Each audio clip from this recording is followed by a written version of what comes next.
Hi everyone, I am Shelby Connor and I'm a grade 3 teacher in Abbotsford, BC.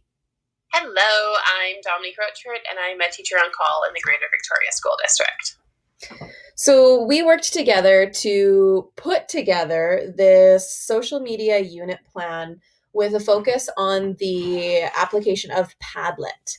We really wanted to look at how we can strengthen collaboration and connectedness within our classroom, but also between a classroom and another one.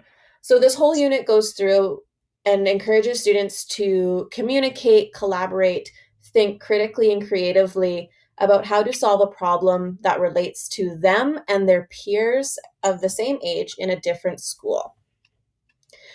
It connects really well to so many areas within the curriculum. It's very cross curricular. Take a closer look to see which big ideas and core competencies apply. So, for our first lesson, it's really important that we give the students a deep understanding of how to actually use Padlet. So, the students are looking at the prompt, looking at our classroom culture. Our classroom looks, sounds, and feels like. So, we have a Padlet made up that Shelby can open up. I'll explain to you how the students will, with the teacher, go through how they post, how they comment, and how they expand on their own ideas and someone else's ideas.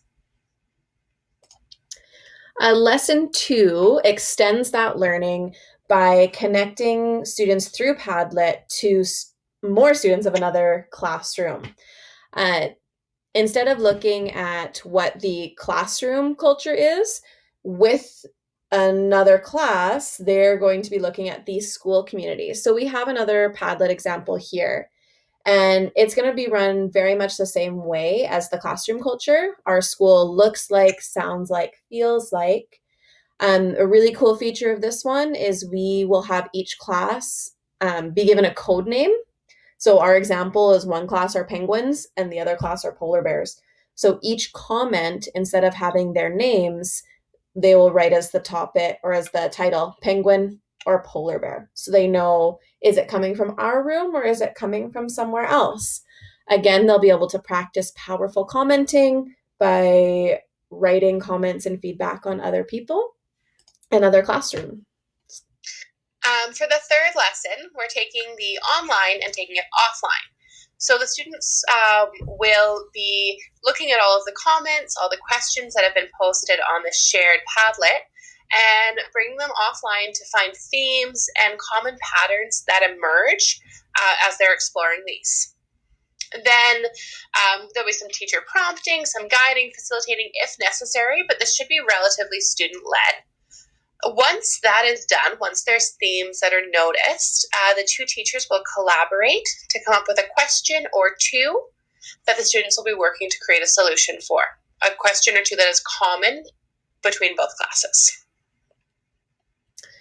Once the questions have been decided, so this is lesson 4, the teachers will introduce those questions to the students to start brainstorming and thinking about possible solutions or answers. So students will work in small groups. And then when they have ideas about solutions to the problem or answers to the question, they're actually going to share them out again on Padlet that could look something like this. So you can see they still have their code names, polar bears and penguins, but there's opportunity for them to move their answers around, connect them to each other, and keep giving that feedback to practice communication and collaboration in them building their learning. So just to add on what Shelby was saying, it's important also that that piece of it will take a considerable amount of time.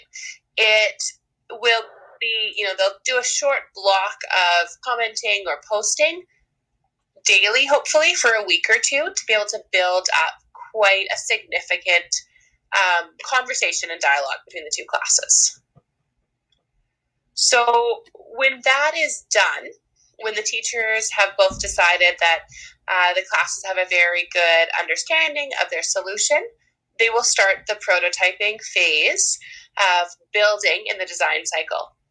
So they'll work in their groups to come up with what their solution is to the problem that they've chosen. So this could be a plan, a model, drawing, creation. It's really inquiry based. It's really student led. We don't know what this will look like because every student may have a different idea. And the teacher's job is just really to support at this point, to guide and to ask questions to help the students invoke that higher level thinking. Again, this will probably take a minimum of 3 to 4 lessons, potentially longer. So the final piece to this whole unit is the sharing of the final product. So we thought there's a couple different ways it could be done. It could be a live communication platform like Skype or a Google Hangouts, something like that, for students to share out their creations and solutions to the problem. Or it could be making a video and uploading their design creation. We really wanted to keep that powerful commenting going and have students giving each other feedback through a 2 stars and a wish framework using Google Forms. So again, this could be done over multiple days, depending on how many little projects you have. But the 2 stars and a wish is a really good reflective way and of giving feedback for the students. So here's a quick look on what that could be. So they have the group name that they're giving feedback for. Star one, what did they do well? Star two, and a wish of what could they work on next time, and then their name as well. So it's that really big summative celebration of their learning.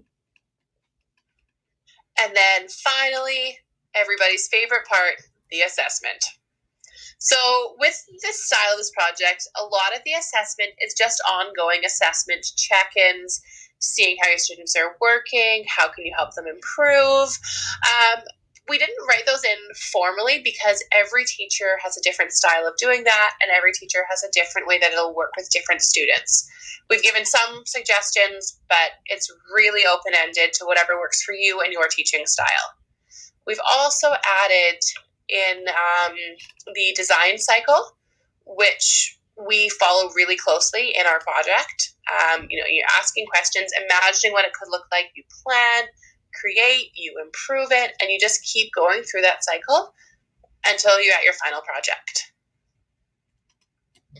So we also added in a potential open-ended rubric for this assignment. So that way it's really flexible in how you're wanting to assess it, depending on what they end up creating, because it can look so differently student to student and small group to small group.